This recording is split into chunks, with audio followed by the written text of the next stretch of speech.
이 영상은 영적 전쟁이라는 영상에 이어서 드리는 말씀입니다. 여러분, 영적 전쟁 가운데 여러분이 처하게 될 때 열정적으로 기도하라고 했는데, 그러면 무슨 내용으로 기도해야 되는지, 오늘 기도의 내용, 영적 전쟁, 외부적인 마귀의 외부적인 공격을 통하여 여러분의 치열한 공격을 받게 되어질 때에 그때 무슨 기도를 해야 되는지, 그 기도의 제목, 내용에 대해서 오늘 제가 시편을 통해서 설명을 드려보도록 하겠습니다. 자, 제목은 이렇습니다. 주님의 방문을 청하는 기도. 영적 전쟁에 여러분이 놓여지게 되어질 때 그때는 뭐 해야 되냐? 주님의 방문을 청하는 기도를 해야 된다는 것이죠. 자, 그러면 주님의 방문을 청하는 기도가 무엇인지, 자, 이 시편은 보십시오. 이 시편은 예수님의 내면 세계에 사적인 깊은 기도 내용을 담고 있습니다.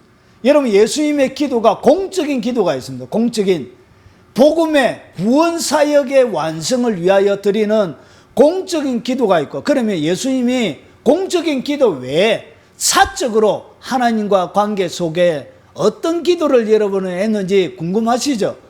그 내용을 오늘 이 기도가 담고 있습니다. 자, 그래서 시편 27편을 중심으로 제가 설명을 드려볼 테니까 여러분의 삶들 가운데 폭발적인 승리의 역사가 오늘 이 말씀을 통해서 일어나길 주 이름으로 축원합니다. 자, 여러분, 시편을 어떻게 해석해야 되는지를 시편 해석학적인 관점을 먼저 말씀을 드리도록 하겠습니다.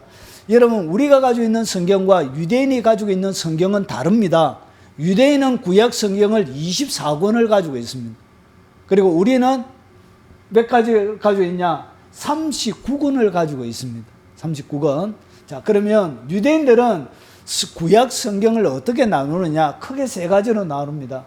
자, 제일 처음에 뭐냐? 토라라고 해서 모세가 지었던 창세기, 출애굽기, 레위기, 민수기, 신명기 요 5권을 갖다가 토라, 율법이라고 부르죠. 그래서 우리가 보통 율법이라고 부를 때 보통 뭘 얘기한다고요?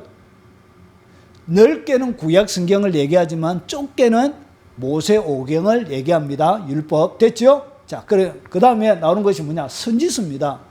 자, 우리가 가지고 있는 성경에는 선지서에는 두 가지로 있는데, 하나는 전 선지서가 있고, 그리고 하나는 후 선지서가 있습니다. 전 선지서는 여호수아부터 사사기, 사무엘서, 열왕기서, 빨간 거를 보시면 유대인들은 우리는 열왕기 상하, 그리고 사무엘 상하로 나눠져 있지만 유대인들은 이것을 한 권으로 그렇게 되어져 있습니다. 그래서 여호수아부터 열왕기서까지를 갖다가 우리는 뭐라 부르죠? 역사서라 부르죠. 근데 유대인들은 이것을 갖다가 선지서로 그렇게 분류합니다. 그리고 후대 선지서 중에 우리가 알고 있는 이사야, 예레미야, 에스겔, 요거는 대선지서, 그리고 그 뒤에 호세아부터 나오는 말라기까지는 소선지서, 이렇게 나눕니다. 그래서 우리가 역사서라고 얘기하는 것을 갖다가 전선지서라고 부르고, 우리가 선지서라고 부르는 것은 후선지서에 속합니다. 그리고 크게 세 번째는 뭐냐면 성문서라고 있습니다. 성문서. 성문서라는 얘기가 뭐냐? 헬라어로는 하기오그라파라고 해서 거룩한 글들, 그리고 히브리어는 케도빔이라 부릅니다. 기록된 글들, 그런 뜻을 가지고 있습니다. 그래서 여기에는 뭐가 들어가냐? 우리가 알고 있는 시가서, 욥기, 시편, 잠언 이렇게 나옵니다. 시가서, 우리하고 좀 다르죠? 그리고 여기에는 또 뭐가 있냐? 성문서, 거룩한 문서 가운데 오축이라고 있습니다. 오축은 뭐냐면 축제 때 부르는 5권의 성경을 갖다가 오축이라 부릅니다.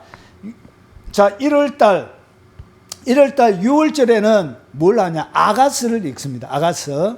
그리고 우리가 오순절 다 배웠죠? 7대 절기 가운데 오순절 때는 룻기를 읽습니다. 자, 이 오축을 갖다가 두루마리 성경이라 하는데 메길롯이라 그럽니다. 5개 축제 때 읽는 두루마리입니다. 그리고 우리가 예레미야 애가는 예루살렘 멸망할 때 5월달에 있는데 그때 예레미야 애가를 읽고요.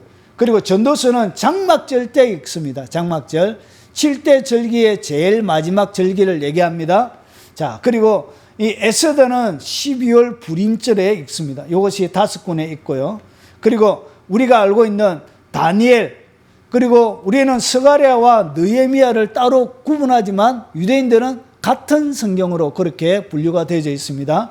그리고 역대서도 우리는 어떻게 되어져 있냐? 역대상하로 되어져 있죠. 유대인들은 한 권의 책으로 되어져 있습니다. 자, 그래서 요 숫자를 다 더하면 몇 가지냐? 35권이고, 그리고 요 가운데 뭐가 있죠? 빨간 거 보시면 상한데 여기는 그냥 서로 되어져 있죠. 한 권의 책으로 되어져 있습니다. 그래서 35권 더하기 하, 여기는 상하로 되어 있는데 하나만 되어져 있으니까 4개를 더해줘야 되겠죠. 빨간 거. 그래서 4 더하면 구약의 39권이 되는 것입니다. 자, 그러면 이것이 우리가 알고 있는 유대인들이 가지고 있는 구약 성경을 이렇게 구분해 놨는데, 자, 그러면 보세요. 예수님은 이 구약 성경을 갖다가, 예수님 당시에는 신약 성경이 없었죠. 구약 성경밖에 없었습니다. 자, 그래서 예수님은 구약 성경을 어떻게 보셨는가? 이렇게 보았습니다. 자, 모세를 믿었더라면 또 나를 믿었으리니 이는 그가 내게 대하여 기록하였습니다. 그러니까 창세기, 출애굽기, 레위기, 민수기, 신명기, 이 모세오경도 누구에 대하여? 예수님에 대하여 기록했다라고 예수님이 해석을 하고 계시죠. 자, 그리고 보세요. 누가복음에 보면, 자, 또 이르시되 내가 너희와 함께 있을 때에 너희에게 말한 바 곧 모세율법. 모세율법은 토라를 얘기하는 것이죠. 선지서는 뭐죠? 선지서는 우리가 알고 있는 여호수아부터 말라기까지 전선지서, 후선지서 그걸 얘기하는 것이고, 시편은 뭐냐? 성문서를 얘기합니다. 우리가 알고 있는 시가서 있죠. 예, 그걸 이야기합니다. 그래서 이것은 다 뭘 얘기하는 것이죠? 자, 이것은 구약 성경 전체를 가르쳐서 얘기하는 거예요. 그래서 나를 가르쳐 기록된 모든 것이 이루어져야 하리라 한 말이 이것이라. 그래, 결국은 시편 150편까지 있는 시편 1편부터 150편 그 내용도 결국 누구에 대한 설명이라고요. 예수님의 무언가 하나를 설명하기 위한 것이 바로 시편이란 것이죠. 그래서 이 시편을 해석할 때도 누구를 중심으로 해석을 해야 된다고요? 예수님이 이야기란 것이죠. 그래서 시편 27편, 이 시편 27편은 다윗이 지었습니다. 이 다윗이 지었는데 이 압살롬의 반역, 장남 아들이 자기를 쫓아내었죠. 그래서 도망가면서 반역 때 지었던 비탄의 시입니다. 이 비탄의 시가 시편 3편도 이 똑같은 시기에 지었던 내용을 담고 있습니다. 그러면 이 시편 27편 이 다윗의 시도 결국은 누구를 설명하기 위한 시라고요? 예수님의 무언가를 설명하기 위한, 마치 자식에게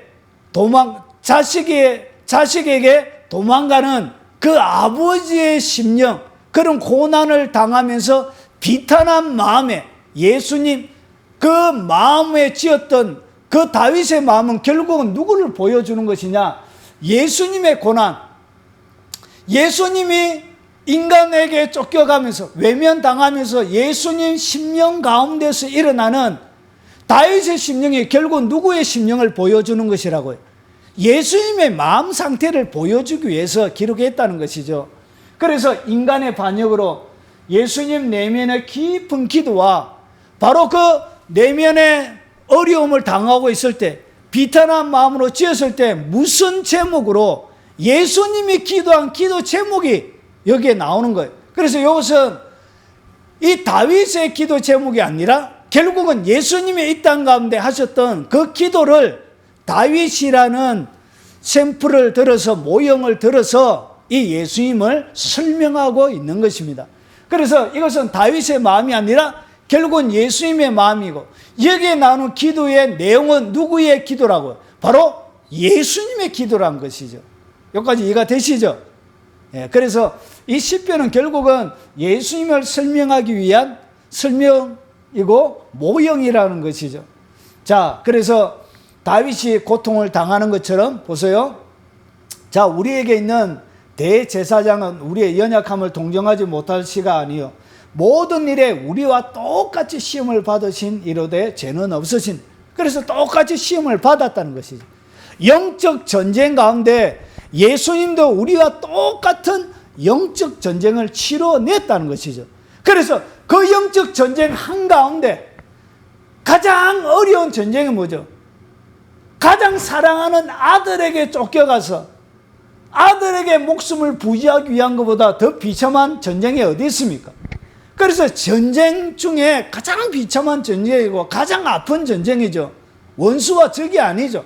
가장 사랑하는 그 아들에게 반역으로 쫓겨가야 하는 그 아버지의 그 마음이 바로 예수님, 하나님 아버지가 당했던 마음이요 예수님 마음이란 것이죠. 바로 이런 치열한 영적 전쟁 가운데서 예수님이 핵심적으로 어떻게 영적 전쟁을 기도하면서 치러냈는지, 어떤 기도의 내용을 통하여 영적 전쟁을 치러냈는지를 많은 것 설명하는 것이 시편 27편이다. 여기까지 됐죠? 자, 그럼 보세요. 자, 인생을 고달프게 만드는 외적인 요인. 자, 이것은 뭐냐면 오전에 얘기했던 것처럼 외적인 영적 전쟁이란 것이죠. 자, 그러면 시편은 이렇게 이 외적인 전쟁 내용의 당사자들을 오전의 영적 전쟁에서는 그냥 자기가 당하는 뭘 설명했냐? 고통들을 설명하는 것입니다. 연약함들, 그리고 모욕당하는 것들, 궁핍, 그리고 박해, 곤란, 이런 자기가 당하는 고통의 종류를 설명하는데 실제로 우리 이 땅 가운데서 살아가면서 누구를 통하여서 눈에 보이는 마귀의 도구들이 뭐가 있는지를 시편은 더 자세하게 설명하고 있습니다. 자, 악한 사단들의 도구가 뭐냐? 첫 번째 뭐죠? 악인들이란 것이. 죄를 짓는 사람들이 마귀의 도구란 것이죠. 자, 악인들이 내 살을 먹으려고, 결국 악인들은 자기의 살을 먹으려고, 그래서 인생을 고달프게 만드는 외적인 영적 전쟁의 외적인 요인들이죠. 그리고 여기에는 뭐가 있냐? 대적들이 있다는 것이죠. 그리고 원수들이 있고, 그리고 군대가 있고, 그리고 여기에는 전쟁이 일어난다는 것이죠. 그래서 외적인 영적 전쟁 가운데 실제적으로 여러분을 고통스럽게 하는 것이 뭐냐? 그것이 바로 악인들, 여러분의 쌀을 먹으려고 그렇게 합니다. 그리고 누가 있다고요? 대적들이 있습니다. 그리고 원수들이 있습니다. 이런 것들이 다 악한 사단들이 사용하는 도구가 되는 거예요. 그리고 군대가 있습니다. 대적하여 여러분들 가운데서 여러분의 삶의 주위에 뭘 하냐? 진을 칩니다. 진. 그래서 이것이 뭐냐? 여러분이 살아가는 이 삶의 현장을 압박하는 거예요. 진을 둘러치고, 그리고 결국은 전쟁에서 사자가 여러분을 잡아 먹는 것처럼 여러분을 뭐하냐? 친다는 것이에요. 전쟁을 통해서. 그래서 이것이 뭐냐? 인생을 고달프게 만드는 영적 전쟁 가운데 외적인 요인들이에요. 그러면 이 영적 전쟁을 치러 나갈 때 우리의 마음속은 어떻게 되느냐? 인생을 고달프게 만드는 내적인 요인들을 보면 여호와는 나의 빛이요 나의 구원이시니 내가 누구를 두려워해요. 두려움이 있다는 것이죠. 전쟁을 치러 나갈 때는 누구에게나 뭐가 있다고요? 두려움이 있다는 것이죠. 그리고 여호와는 내 생명의 능력이시니 내가 누구를 무수하리. 결국은 내 속에 두려움과 무서움이 있다는 이야기는 다른 이야기로 해서 여러분 가운데 뭐가 다가왔다고요? 영적 전쟁의 치열한 공격이 여러분의 삶들 가운데 가해지고 있다는 얘기예요. 여러분이 감정적으로 살아가면서 왠지 모르는 두려움과 그리고 무서움이 찾아오잖아요. 그러면 요 상태가 뭐냐? 여러분의 삶들 가운데서 여러분의 삶을 무너뜨리려고 악한 사단들이 공격해 오고 있다는 것을 마치 여러분의 감정이 나팔수처럼 여러분의 삶들 가운데서 여러분을 지키는 보초병들, 파수꾼처럼 여러분의 감정이 파수꾼이 나팔을 부르는 것처럼 두려움과 무서움을 통하여 여러분 가운데 주님께서 정보를 제공해 주는 거예요. 자, 살아가면서 무서움과 두려움이 찾아온다. 그러면 뭐가 진행되어지고 있다고요? 영적 공격이 진행이 되어지고 있다는 것이죠. 그래서 여러분의 감정을 잘 살펴야 돼요. 두려움과 무서움이 찾아오고 있다? 뭐가 진행이 되어지고 있다고요? 여러분의 원수와 대적들이 여러분의 삶들 가운데 공격해 오고 있다는 것이죠. 그래서 여러분의 삶의 파수꾼 감정이, 여러분의 삶의 파수꾼의 감정은 파수꾼이 나팔을 불어주는 거예요. 무엇으로? 나팔을 불면 무서움과 두려움이 생기게 되는 거예요. 그래서 내가 영적 전쟁 가운데 돌입했다. 내 삶들 가운데 영적 전쟁이 진행되어지고 있다는 것을 어떻게 한다고요? 여러분의 감정 가운데 생기는 무서움과 두려움이 그것을 여러분 가운데 전달해 주는 거예요. 이해가 되시죠? 자, 그래서 두려움과 무서움은 여러분 가운데 영적 전쟁이 다가오고 있다는 하나의 신호와 같다는 것이죠. 자, 그러면 인생의 고난과 시련을 극복하게 만드는 이 수많은 예수님에게도 다윗에게도 있었고 그리고 예수님에게도 있었고 우리에게도 있다는 것이죠. 악인들이 있고 대적들이 있고 원수들이 있고 군대가 둘러 진치고 실제로 영적 전쟁이 벌어지고 이런 치열한 삶의 현장이 여러분에게 있다는 것이죠. 그런데 이런 것을 다 극복하게 만드는 그 능력, 태어난 어떤 상황에서도 자기들은 두려워하지 않고 무서워하지 않는다고 그랬죠. 자, 그러면 보세요. 자, 이기는 자들의 내면 속에는 어떤 전쟁, 무엇을 했기에 그들은 이기느냐, 승리를 거머쥐게 되느냐. 그러면서 보세요. 무서워, 두려워 아니하리요. 이렇게 원수와 대적들이 많고 전쟁이 일어나고 군대가 진을 쳤는데도 두려워하지도 않고 그리고 무서워하지도 않고 내 마음이 두렵지 아니하며 나는 여전히 태어나리라. 어떻게 이렇게 태어날 수 있느냐는 것이죠. 마음을 조여들게 만드는 압박감이 삶들 가운데 넘쳐나게 있는데 전쟁이 일어나고 내 삶을 꽁꽁꽁꽁꽁꽁 대적들이 둘러 진치고 있는데도 어떻게 두렵지도 않고 무섭지도 않고 여전히 마음이 태어날 수 있느냐는 것이죠. 도대체 이 태어날 수 있는 이 태어남은 도대체 어디에서 나오느냐는 것이죠.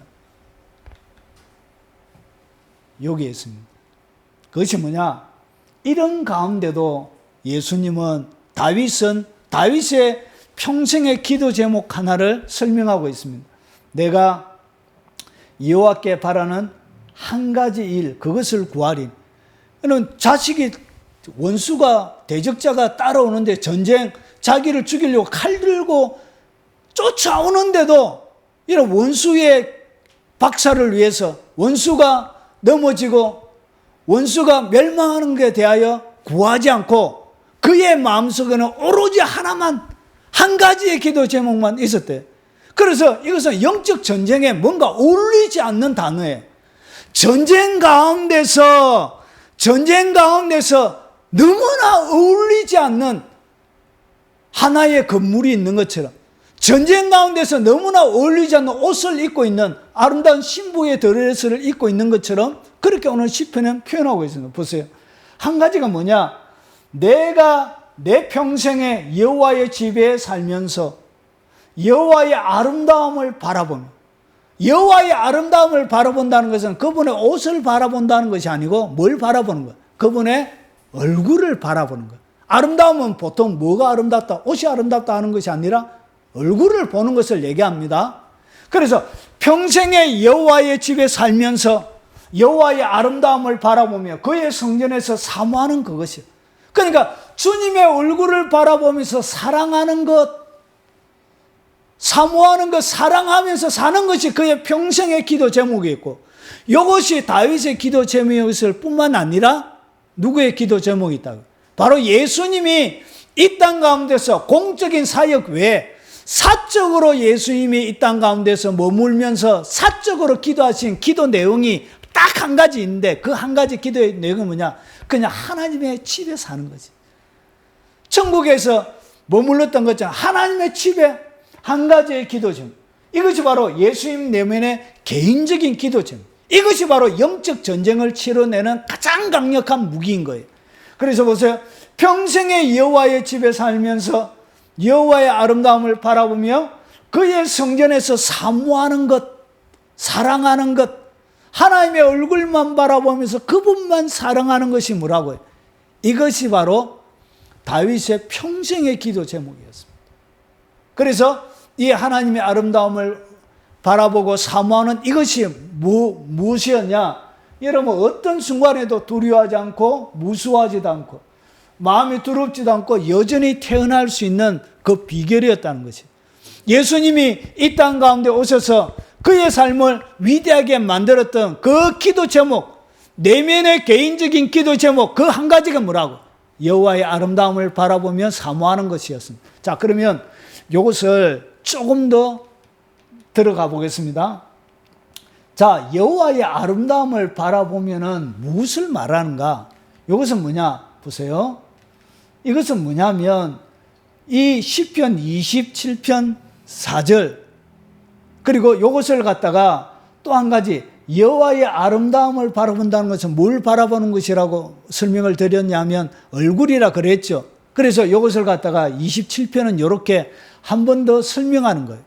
하나님께서 그들에게 뭘 줬냐? 보세요. 너희는 내 뭘 찾아라? 얼굴을 찾아라 그랬어요.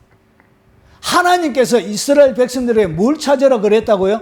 얼굴을 찾아라 그랬어요. 얼굴을. 이것은 명령입니다. 명령. 하나님의 얼굴을 찾아라.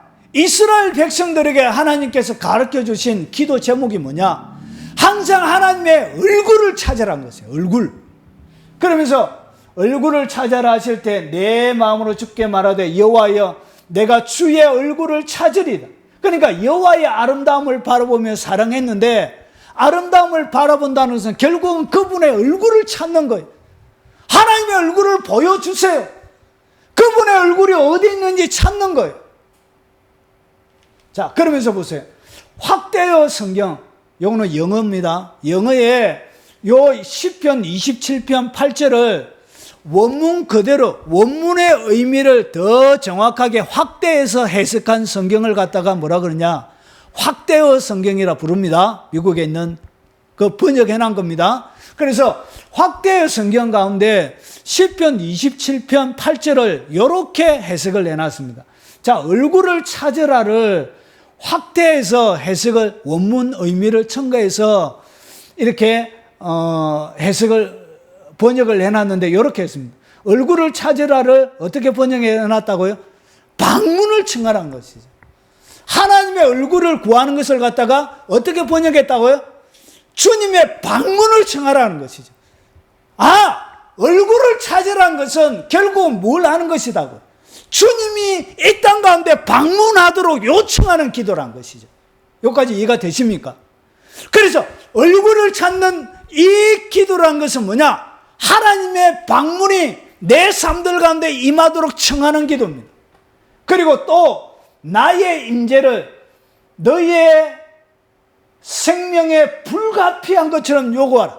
그러니까 하나님의 임재가 내 생명, 내 삶에 없어서는 안 돼. 불가피한 것처럼 하나님의 임재를 요청하라는 것이죠. 그래서 하나님의 얼굴을 찾는 자는 이 얼굴은 결국 뭘 얘기하냐? 주님의 방문을 청하는 기도예요. 얼굴을 구하라는 것은 주님의 임재가 이 땅 가운데서 있도록 요구하는 기도라는 것이죠. 그래서 하나님이 얼굴을 찾는, 하나님의 얼굴을 보여주세요. 주님의 아름다움을 보여주세요. 그러면서 그분의 얼굴을 구할 때 주님이 뭐 하신다고요? 방문하신다는 얘기예요. 이해가 되십니까? 그리고 주님이 임재하신다는 얘기. 여러분의 삶들 가운데. 자, 그래서 보세요. 이 얼굴이라는 것은 그냥 파님입니다. 파님. 파님, 이것은 뭐냐? 얼굴과 얼굴을 대하여 보는, 면전에서 보는 거예요. 그리고 대면하여 보는 것을, 얼굴과 얼굴을 대하여 대면해서 보는 것을 갖다가 그것을 얼굴이라 그래요. 그래서 얼굴을 구한다는 것은 주님하고 내하고 뭘 얼굴을 대면해서 보자는 거예요. 주님, 내하고 좀 대면해 주십시오. 이렇게 이야기하는 거예요. 이해가 되십니까? 그래서 보세요. 정리하면 하나님은 위기의 순간 가운데 이 이스라엘 백성들이 돌파해 나갈 수 있도록 영적 전쟁 가운데서 심각한 어려움이 있을 그때 주님이 가르쳐 주신 기도가 뭐냐? 주님이 영적 전쟁 가운데서 놓여져 있는 상황들 가운데 가르쳐 주신 그 기도의 핵심적인 내용이 뭐냐? 그것이 바로 얼굴을 찾아라였습니다. 내 얼굴을 찾아라! 이렇게 주님이 기도에 우리에게 명령해 놓으신 거예요. 왜 그러냐? 이것이 바로 주님의 얼굴을 찾으면 주님이 방문한다는 것이죠. 그 가운데. 그래서 다윗이 위기의 순간들마다 어려움이 찾아왔을 때 항상 하나님께 기도했죠. 하나님 앞에 딱 기도가. 그러니까 오늘만 기도한 것이 아니라 다윗의 평생의 어려움이 왔을 때마다 뭘 구했다고요? 하나님의 얼굴을 찾은 거예요. 그때 블레셋과 전쟁할 때 하나님께서 뭘 하죠? 뽕나무 나무 위에 사람 걸어가는 소리가 들리거든. 그때 뭐하라? 블레셋을 공격해서 치라고 그러죠. 이 얘기가 뭐냐? 모든 전쟁은 영적인 세계 가운데 먼저 일어나요. 그러니까 다윗이 하나님을 구한 거예요. 블레셋과 전쟁에서 하나님을 구한 거예요. 하나님의 얼굴을 딱 구하니까 그때 응답으로 주님이 뭐하냐? 하늘의 군대를 보내주는 거예요. 하늘의 군대를 보내서 뭐하냐?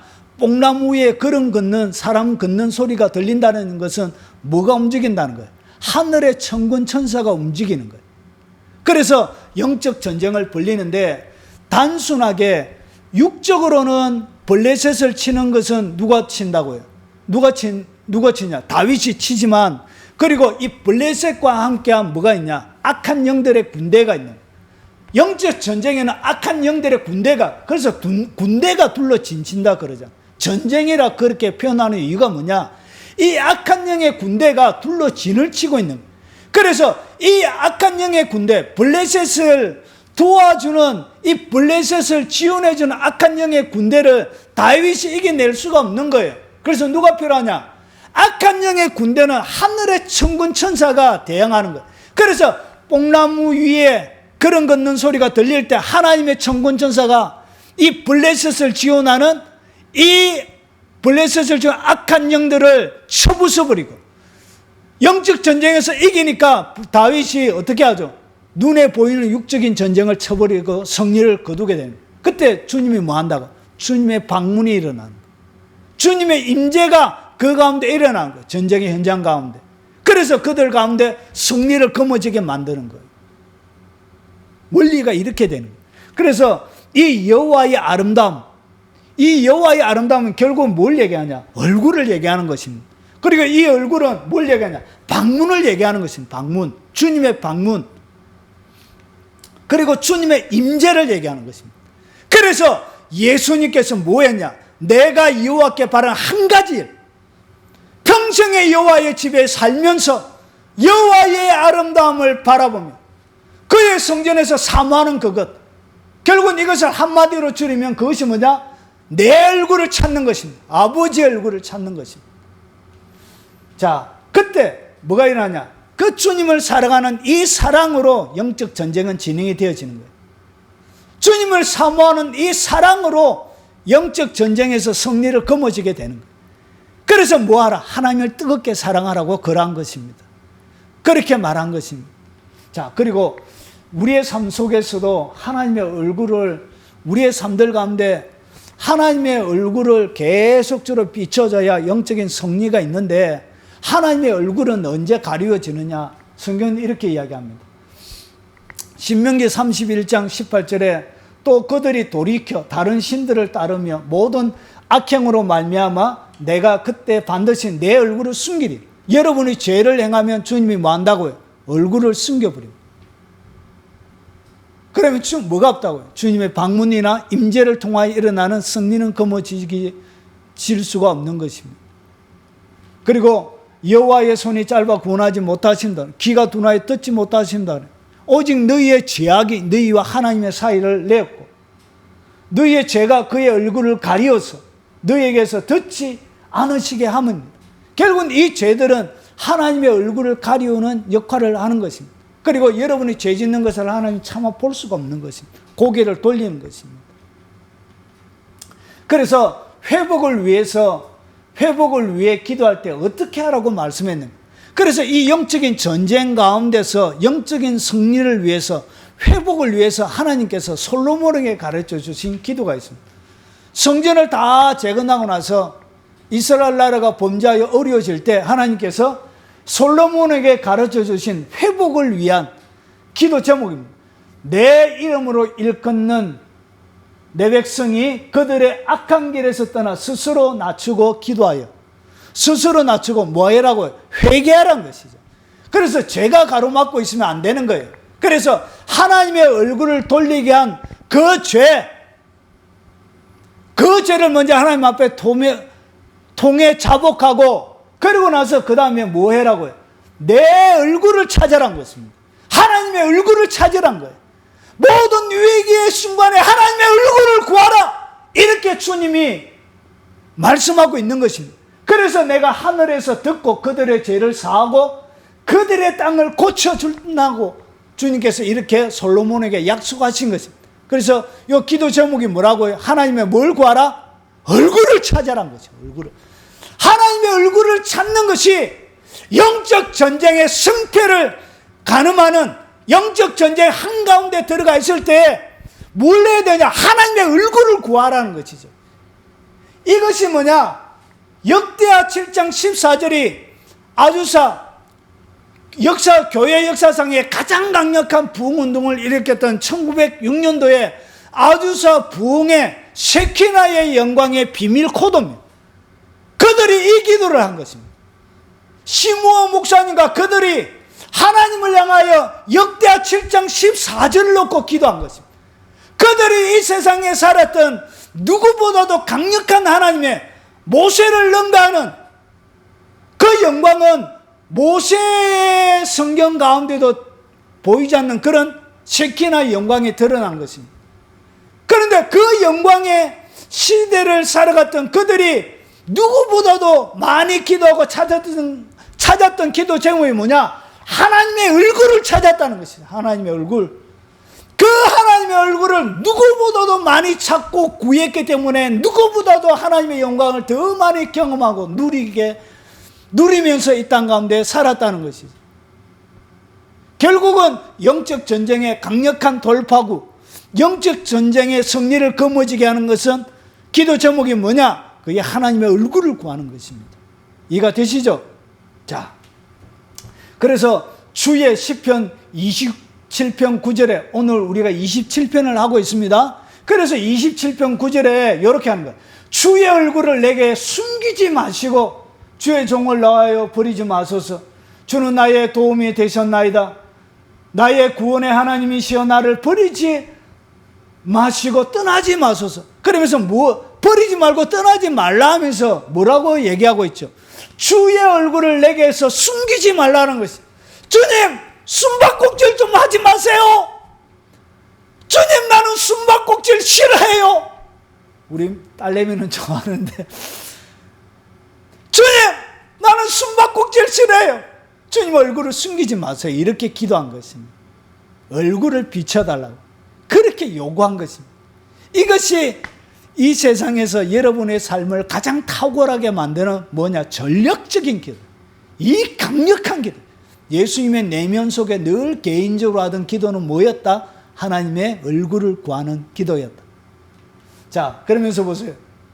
주님이 복에 복을 주시는데 여호와는 그의 얼굴을 내게 비추사 은혜 베푸시기를 원하고, 은혜를 베푸는데 먼저 뭐가 비춰져야 된다고요? 얼굴을 비춰야만이 은혜가 베풀어지는 거예요. 은혜가 내 삶들 가운데 베풀어졌다는 것은 주님이 내 가운데 얼굴을 비춰줬다는 거예요. 자, 여호와는 그 얼굴을 내게로 향하여 드사 평강 주시기를 원하노라. 내 삶들 가운데 평강이 많이 있잖아요. 내 삶들 가운데 은혜가 넘치는 삶이 연속적으로 일어나죠. 그러면 내 삶들 가운데 뭐가 비치고 있다는 것이죠? 아버지의 얼굴이 비치고 있다는 거예요. 주님의 얼굴이 내게 향해야만이 내 삶들 가운데 뭐가 넘쳐나냐? 평강이 넘쳐나게 된다는 것이죠. 그래서 뭘 구하라고요? 얼굴을 구하는 것이죠. 자, 그러면 정리를 하면서 보세요. 얼굴을 구하는 기도를 하게 되면 일어나는 일들이 있습니다. 그러면 왜 하나님께서는 우리에게 얼굴을 구하라고 그랬냐? 얼굴을 구하는 기도는 결국은 뭐냐? 주님의 방문과 임재를 구하는 기도예요. 여러분, 하나님의 영적인 사람들, 교회사 속에 있는 영적인 사람들은 대부분의 기도 제목이 뭐냐? 얼굴을 구했습니다. 하나님의 얼굴. 다인만 그런 것이 아니에요. 그들의 기도 제목은 딱 하나였습니다.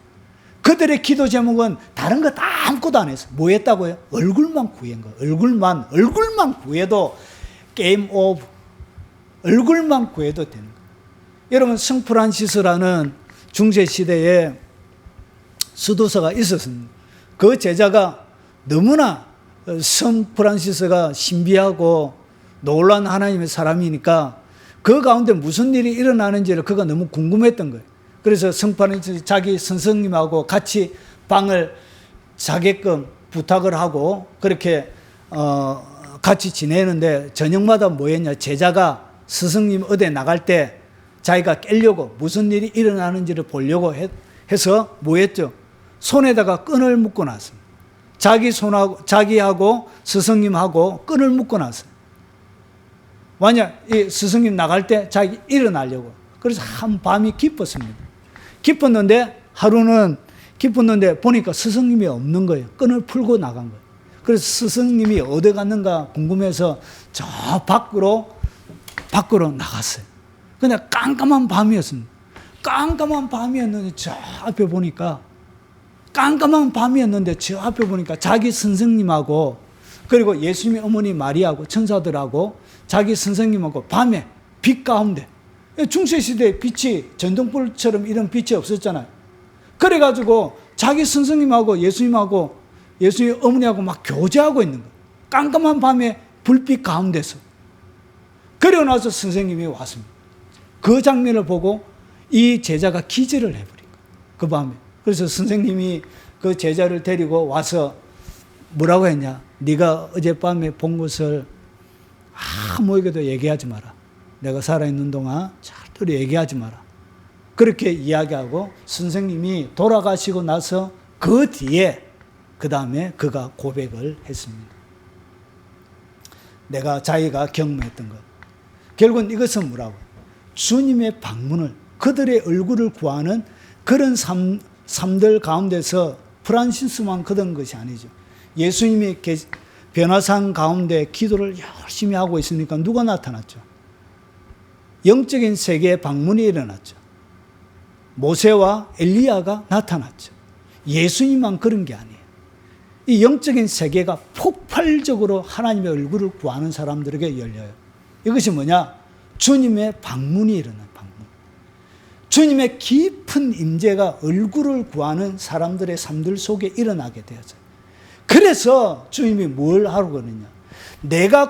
하나님은 우리의 자유의지를 존중하시기 때문에 내가 구해야 하나님이 하시는 거예요.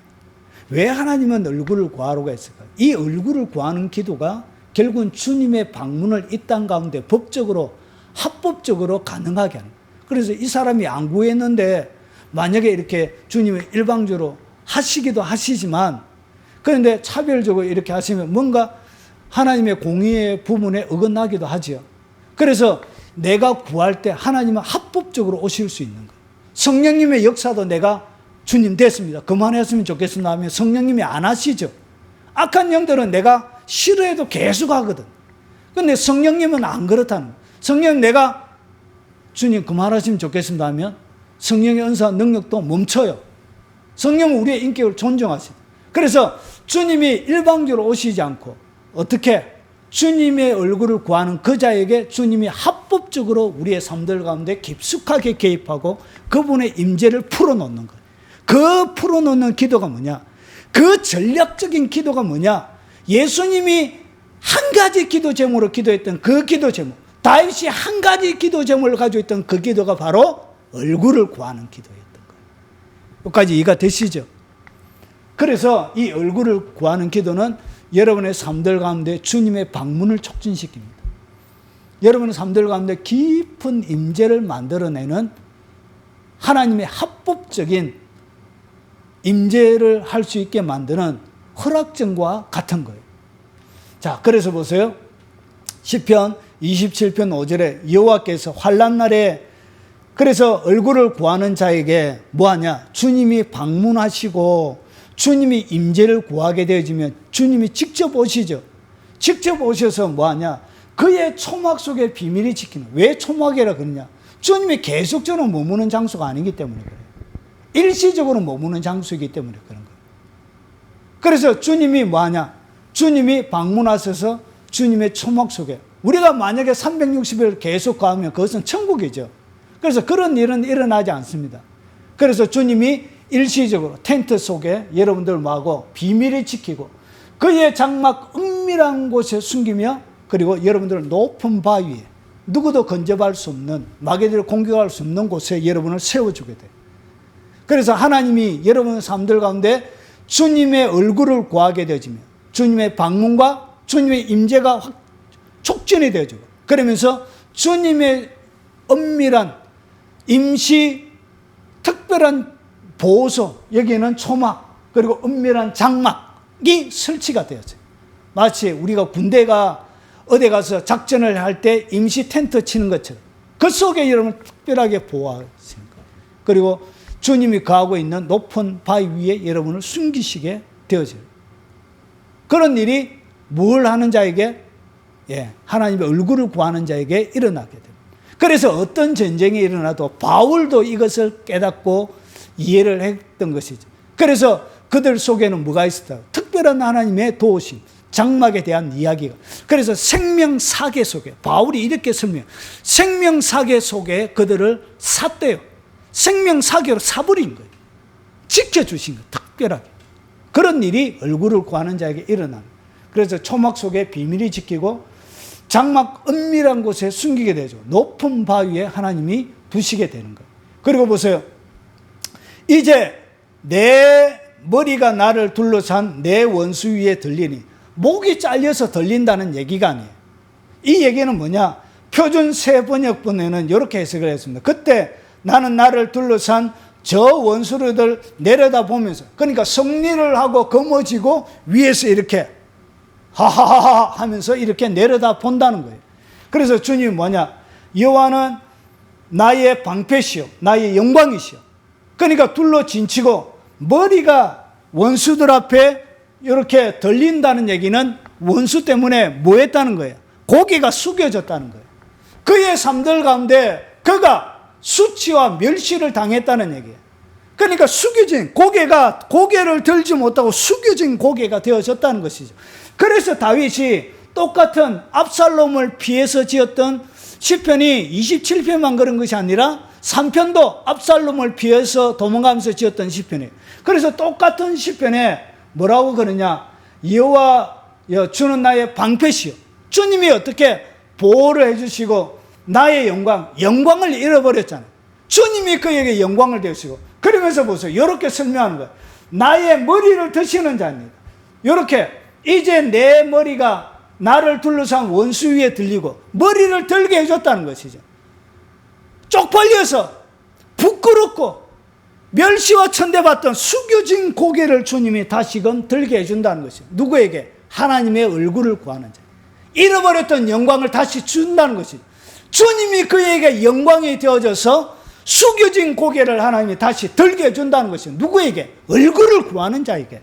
그래서 잃어버린 영광을 회복시켜 숙여진 고개를 들게 해주시고 찬양케 한다는 것이죠.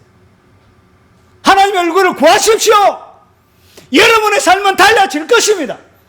여러분의 숙여진 그 삶, 부끄럽고 초라하고 쪽팔리는 그 삶이 누구에게도 들지 못하는 수치스러운 그 삶을 주님이 여러분의 고개를 들게 해서 여러분의 부끄러움을 없애주고 잃어버렸던 영광을 회복시켜 주실 것이라는 것이죠. 뭘 구하라? 얼굴을 구하라는 것이죠. 그리고 내 부모는 나를 버리서나 나는 여호와는 나를 영접하리라. 공동 번역에는 이렇게 해놨습니다. 야훼께서는 나를 거두어 주실 것입니다. 주께서 나를 들어 올리시리라. 이 얘기는 뭐냐? 주님이 영접해 준다는 것입니다. 거두어서, 여러분을 딱 거두어서 주님이 손잡아 준다는 것이죠. 저 아래에 초라하게 자빠져 있는 거기에 가서 주님이 손을 딱 잡고 일어나서 거두어서 여러분을 거두어 준다는 것이죠. 뭐해서? 방문해서. 주님이 직접 방문해서 거두어 준다는 것이죠. 믿습니까? 다윗이 이것을 경험한 것입니다. 예수님이 경험한 것이고. 그래서 하나님의 방문을 깊이 있게 경험하게 되는 거예요. 여호와여 주의 도를 내게 가르치시고 내 원수를 생각하셔서 평탄한 길로 인도하소서. 요때 뭐냐? 주님을 깊이 있게 배웁니다. 주의 도를 내게 가르치시고 평탄한 길로 인도하시고. 그래서 하나님 앞에 직접 깊은 주님이 방문해서 친히 가위를 해주신다는 거예요. 주님의 방문을 통하여 방문 과외를 받게 되는 거예요. 그래서 하나님을 향한, 주님을 향한 깊이가 폭발적으로 증가하게 되는 거예요. 그러고 나서 여러분 삶들 가운데 평탄한 길이 열리게 되는 것입니다. 자, 산자들의 땅에서 여호와의 선하심을 보게 될 줄을 확실히 믿었도다. 산자들의 땅에서 하나님의 선하심을 여러분의 삶들 가운데 경험하게 되는 거예요. 무엇을 구할 때? 그분이 선하시고 그래서 얼굴을 구하라고 하셨구나. 그래서 여러분이 하나님의 얼굴을 구할 때 영적인 세계 속에는 어떤 일이 일어나냐? 합법적으로 여러분의 삶들 가운데 하나님이 개입할 수 있는 합법성이, 법적인 정당성이 확보가 되는 거예요. 그래서 이런 기도를 주님이 시킨 거예요. 그래서 얼굴을 구하는 기도를 할 때 지켜야 할 규칙이 하나 있습니다. 그것이 뭐냐? 너는 여호와를 금방 들어주시지 않을지라도 뭐하라? 기다리라는 것이죠. 금방 화내고 금방 실망하고 금방 좌절해서 포기하지 말고 여호와를 기다리고 강하고 담대하며 뭐하라? 여호와를 기다리라는 것이죠. 얼굴을 구하면서 포기하지 말고 절망하지 말고 시험에 들지 말고 끝까지 하나님을 기다리라는 것이죠. 그래서 강하고 담대하며 확실히 믿고 그 믿음으로 기도하라는 것이죠. 그래서 이것은 하나님의 보호자를 뒤흔드는 거예요. 그래서 주님의 방문이 일어나는 거예요. 그래서 여호와를 기다리라. 자, 그러면서 보세요. 여호와께서 기다리시나니. 하나님도 기다린대요. 주님이 왜 기다리냐? 이는 너희에게 은혜를 베풀어 하시며 결국은 주님이 오랫동안 지연하고 있고 주님의 응답이, 방문이, 주님의 임재가 급속하게 지금 일어나지 않는, 그것은 일어나지 않는 시간은 하나님의 기다림의 시간이라는 것이죠.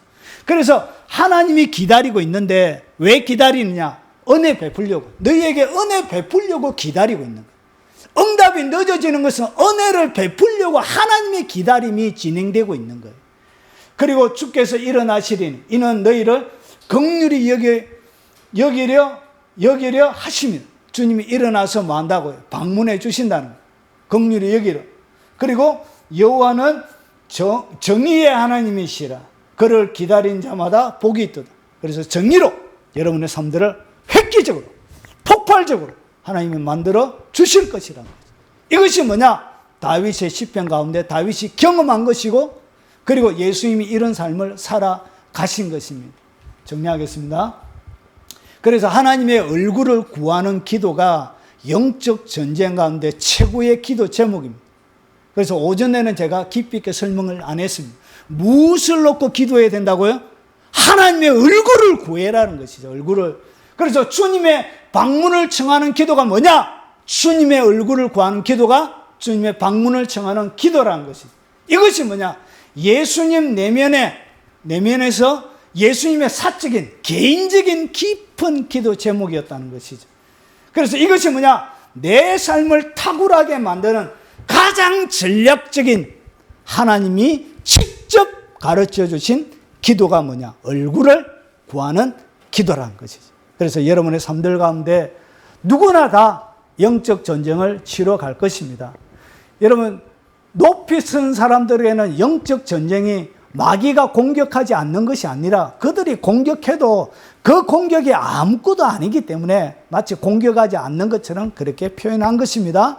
자, 그러면 여러분의 삶들 가운데 승리를 거머쥐는 그 기도 제목, 그 기도가 뭐냐? 바로 얼굴을 구하는 기도를 하라는 것이죠. 그때 여러분의 영적 전쟁은 승리를 거머쥐게 되어질 것이고, 그 하나님이 방문하시고, 그리고 그 방문하심을 통하여서 주님을 깊이 있게 직접 과외를 받게 되어질 것이고, 그리고 하나님의 깊은 임재를 통해서 그 하나님을 누리는 그 사랑 가운데서 흠뻑 취해서 살아가는 삶이 되실 것입니다. 하나님의 얼굴을 구하십시오. 여러분의 삶을 탁월하게 만드는 가장 전략적인 일들이, 사건들이 여러분의 삶을 채우게 되실 것입니다. 예수님 이름으로 오늘 이 말씀이 도전이 되길, 격려가 되길, 그리고 기도 제목이 되길 주의 이름으로 축원합니다.